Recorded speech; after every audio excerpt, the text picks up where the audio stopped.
But on the other, I'd like to expand on what you said. Like people worry and they might be aware that all this worrying is spending lots of energy and they end up tired. And so they try and stop worrying. They start to meditate or they start to journal. They do these different things. And I've done it. Hoping that that's going to stop the worry in the mind. And this is where the nervous system thing has been so useful for me, at least, is because instead of going, okay, the problem is I worry too much, instead of looking at it that way, or where I've come to with the nervous system stuff, the way I tend to see it now is if I'm worrying about anything, it usually means that I'm in some amount of sympathetic activation, so I'm in some amount of fight or flight. That could be because something happened today. I had an argument with someone cut me off in traffic, whatever. Something happened today. Or it could just be that my system is perhaps permanently in that state because I've got a lot of stress. It's just built up. It's accumulated.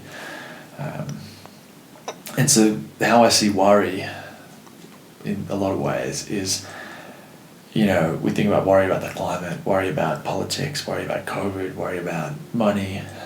I started to wonder, and I tend to believe that we're not really worrying about all this. We are worrying about all these different things.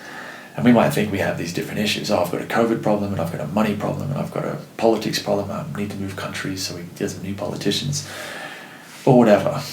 But how I see it now with the nervous system is, what if all of those different worries and thoughts are like leaves on a tree, and the root of the tree is the level of activation in the nervous system. And so if I'm in some amount of fight or flight, right, that essentially means I don't feel safe, right? If I'm in fight or flight, you think about where it's really been generated as we've evolved, living in the jungle or living in the bush. A bear comes along, a tiger or whatever. We feel the fear, we feel the anger, whatever. We try and run away, we attack. And it's all driven by a sense of, I'm not safe. Which we could say is, even underneath anger, is in some ways, it's all about, you could call unsafety fear. To me, it's about safety, or not feeling safe, either safe or unsafe. And if we don't feel safe, that's when, okay, we're going to start to feel that activation to run away, to attack, or whatever. And if we're feeling unsafe, one of the automatic ways that mammals find safety again is we orient. Animals do this. You watch cats and dogs. Humans do it too. I think everything probably does it. As soon as there's a sound, if there's like a novel, it's a well-established thing in the scientific literature. But if you have like an environment in terms of sounds, and you're used to kind of like it's quite quiet in here, right? If we heard a big bang outside, we'd probably both be like, "What?" If you'd never heard it before, you live here, right? So let's assume it's a sound that neither of us has ever heard here before. We're probably going to be like, "What was that?" Like, check it out. It'll be so automatic and so unconscious. We're orienting towards it. Essentially we're scanning. We're scanning the environment to see, is it a threat? Is it not a threat? And if it's not a threat, okay, false alarm, let's continue the conversation. If it is a threat, okay, we need to go out there and deal with this thing, right? We need to put out the fire. We need to jump in the car and run away from the aliens or whatever it happens to be. So when we're feeling unsafe, the point is that we will automatically, our system's wired to start to scan for threats. It's going to start to look around, see if we can find the threat. Because what the nervous system is trying to do is get back to safety. It's like this genuine, it's really beautiful really. It's this tendency, this desire to go back to wholeness, to go back to peace. And we do it without thinking. We're scanning for threats. Now the reason I think people worry is I imagine that for most people, in most families, in most societies today, especially in the Western world, it's stressful. Parents are stressed when they're raising kids. You've got just everything that happens in childhood. Most people, I don't know anyone who's had a perfect childhood where everything was fine. And if they did, I'm sure there's be something buried somewhere. And then you've got the general low-level but chronic stress that we live. A lot of people, we don't live in it, but a lot of people live in it. Say in New York or Sydney or fast-paced mortgages, all this sort of stuff. And so people are. The way I look at it is a lot of people are living in a permanently elevated sense of activation in the nervous system. They don't really ever come down into parasympathetic, which is why they might need alcohol, weed, whatever, to sleep. That's why they might have digestive problems, autoimmune disorders, blah, blah, blah.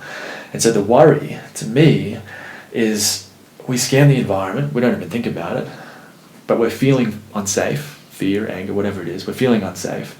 To me, it's the unsafety. We scan the environment, okay, I can't see anything immediately present. There's no tigers, there's no dragons, there's no hurricanes, whatever, here right now. So obviously the threat's not here. But then we use our mind, our neocortex, our imagination. Okay, maybe it's out there. Maybe it's because I don't have enough money. Maybe it's because I don't have enough friends. Maybe it's because I don't have enough likes on Facebook or whatever. And so instead of scanning physically, we start scanning mentally. And I think it's still driven by the same desire. We're still trying to get back to safety. It's still a desire to get back to, really it's about getting back to parasympathetic, to that, I'm safe, safety.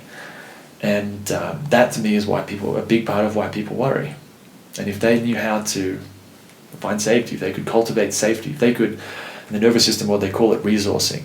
So a resource is anything that soothes or settles the system. So takes someone down out of fight or flight, down into parasympathetic, rest and digest. So what we're probably in right now, talking, eating, like a very relaxed state. And so the thinking, we could think, is it's an attempt at a resource. It's an attempt to soothe. It's an attempt to bring someone out of fight or flight.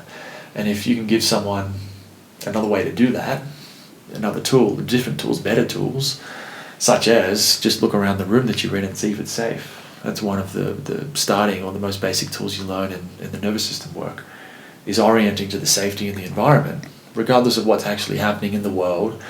Just looking around the room or the space that you're in and seeing if it's safe. And this won't fix all your problems straight away, but it can start to bring some of that activation down. And as that starts to come down, we start to come out of fight or flight and into parasympathetic, into the rest and digest state. The need to worry, these thought loops about everything, just start to dissolve. Doesn't mean they're gone forever, of course, because life is we go up and down. We want to be able to go into fight or flight, it's necessary. But we want to be able to come down too. And so as we learn to do that and we get better at doing that, the need to worry about everything becomes decreased, it lessens. Gradually, it can be quick, it is a very gradual process. It's not a magic bullet, you press a button and you're done. And this is why when I think about, like, say, meditation, for example, why I was able to quiet the mind perhaps, but was not actually probably dealing with the actual activation in the system. So I could silence the mind, but I'm not actually finding safety. So the mind stops, but my activation remains. And so that's why I think it didn't really resolve some of these issues. It didn't fix some of these things, but learning how the nervous system works and doing safety, and that was what really made it shift.